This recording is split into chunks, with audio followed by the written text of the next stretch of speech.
Cleveland Browns, the big story. Last week, the Browns announced they were prepared to put together a proposal to build a dome stadium 15 miles south of downtown Cleveland in the suburb community of Brook Park.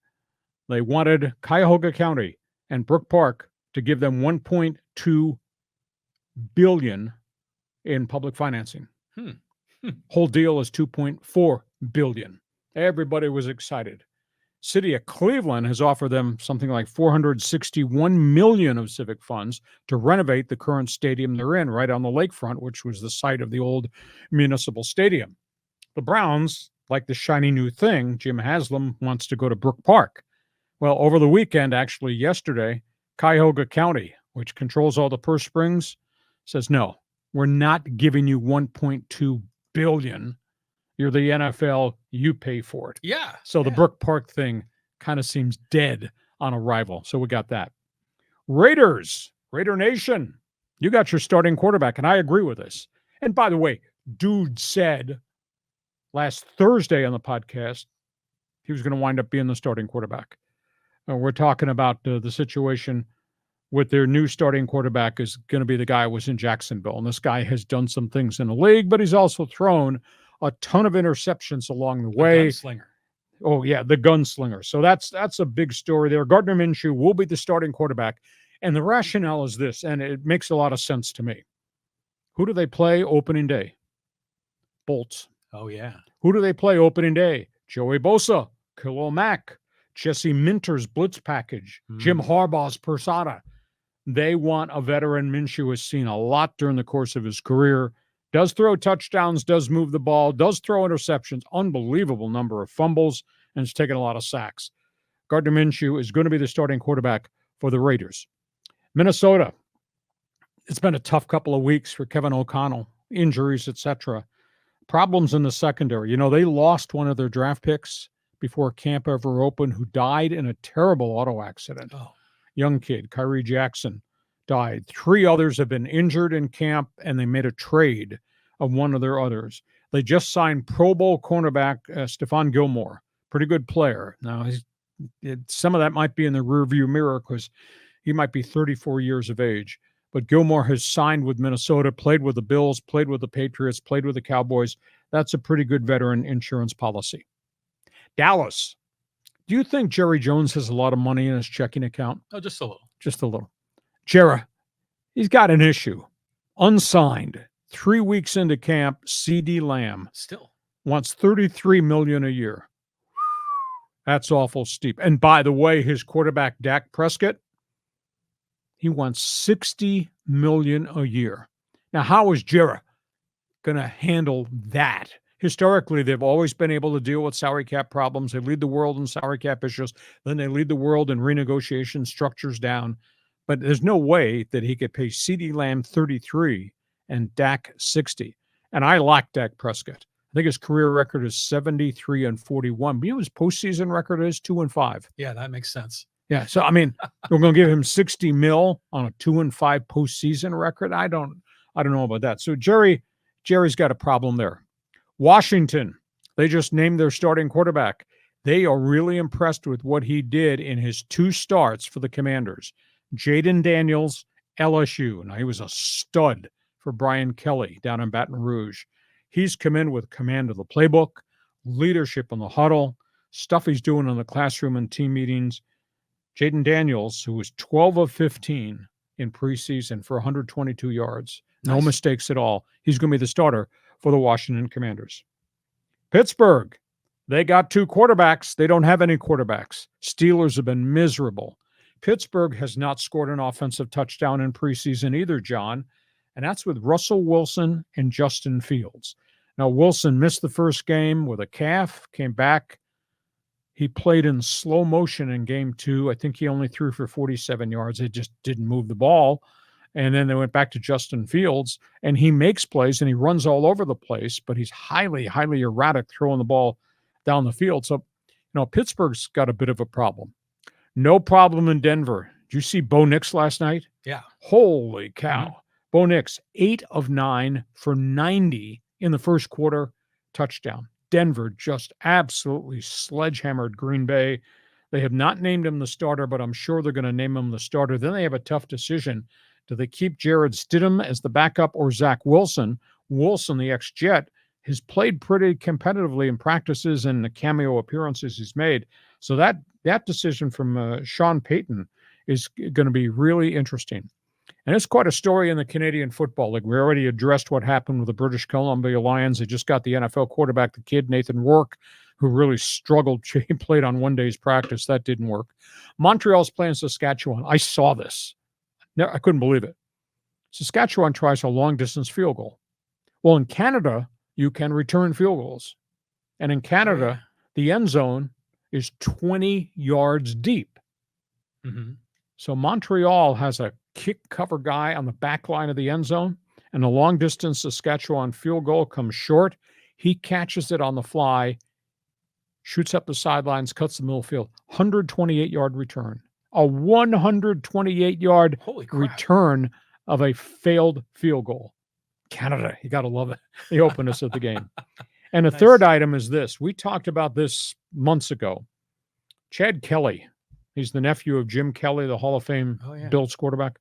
He was a Canadian Football League MVP last season, led Toronto Argonauts 15-1. CFL got to the Grey Cup.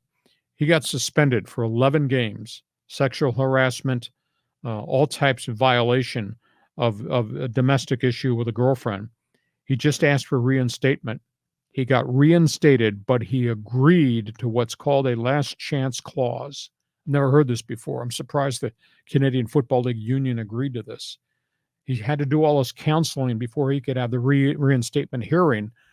They put a last chance clause into the conversation that he must continue to go to counseling through the entire season, do civic duties, etc. And if he so much as gets a ticket, his career in Canada is over. A lot of different opinions about this, but Chad Kelly is back with the Toronto Argonauts, and they really need him. So hopefully he's learned his lesson. John, pick a few topics off the table here, talking quarterbacks and salary caps and good games and bad games. Well, I want to first talk about this Cleveland Browns stadium thing.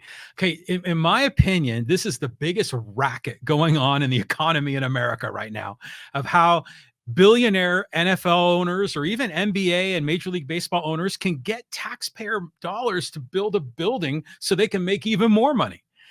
So when the Chargers were, trying to get the stadium deal going here, I was just really against it. I mean, I was against the Petco Park for that same reason, because I just think it's crap. But but the Charger vote, I never even got a chance to vote on it because I was in the county, not in the city, which is something else. But I'm happy that that city outside of Cleveland said, screw you, we're not going to give you. Well, it's Cuyahoga County that controls the purse strings. And they said, no, we're not giving Jim Haslam $1.2 billion, which is 50% of the cost. Haslam's going to pay the rest.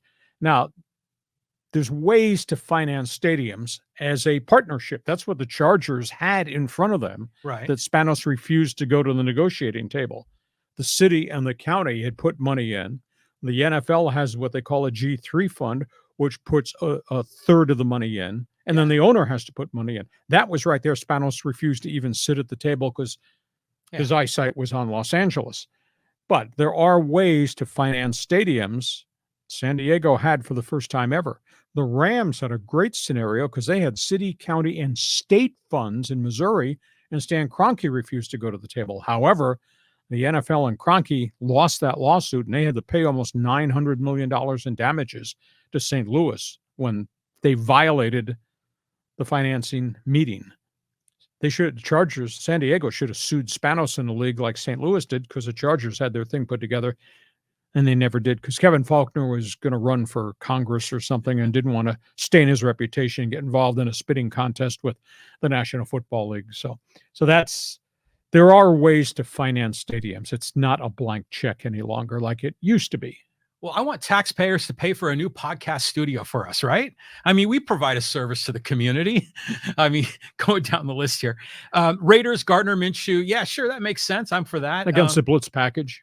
Opening day. Against the Blitz package opening day. I like that call. I mean, talking about some of the other teams. What's Jerry going to do with the money issue? Jerry, I don't know. I mean, if you have $60 million tied up with your quarterback, 33 with CD Lamb, I mean, that's getting close to half of your team budget, isn't it? Yeah. I mean, so I don't know how sustainable it is. You got to get Brandon Ayuk in there to give a seminar on Econ 101 to explain how the checking account works, because it doesn't all fit. One of the things I was thinking about as well is you knew it wasn't on your list with the Bears and Caleb Williams. Oh, he's a player. Oh, and just seeing the passes he made. You see that one where he was running left and threw across his body to Ozune, like down the field? And the pass was perfect. And it makes you realize that a lot of these other quarterbacks, like a Stetson Bennett, they could be a leader. And you're in playing college ball where the wide receivers can get away and you can kind of throw easy passes. You can't do that in the NFL. And I think Caleb Williams is going to be really special. He was pretty dynamic. The 2 games that he's played, he's answered all the questions to me. And lost in all the conversation, and only NFL junkies would know this, and I happen to be one. You look at the Bears roster, and this is the first time in a long time, they got all kinds of wide receivers, all kinds of tight ends, led by Keenan Allen, the ex-Charger. Yeah. They got 3 running backs. They got a stud offensive line, and now you have the kid, Caleb Williams. Yeah. And their defense kicks your butt. Chicago, to me, and we're going to do our NFL preview Labor Day weekend, Chicago, to me, looks like a really dangerous team that nobody's paying any attention to. And this kid quarterback has got a lot of weapons around him now. Yeah, I mean, it's awesome. Hey, and finally, just to go back to the Canadian Football League thing, when you were talking about the 128-yard return. 128-yard. Remember, the field is 110. Okay. And he fielded it deep on the back line of the end zone, which is 20 more yards deep. Well, where do they put the field goal? Is it in the back of the end zone or at the front of the end zone? Back of the end zone. Okay, so he caught it in the end zone. It did not make and it was the short. uprights. Yes. Okay, and then he ran it from the deep end zone to the other end zone. 128 yards. It's That's like he was lugging a piano in the last 20 yards or so. He was gassed. But I've never seen anything like that. But that's Canada. But you can return. Well, didn't Cromartie run back at one of those when he was playing for the Chargers? It's like 103 or something. Yeah, so I guess it's legal to return a field goal if it's missed. Right. If it's short. Okay. So interesting story. Okay, we got that.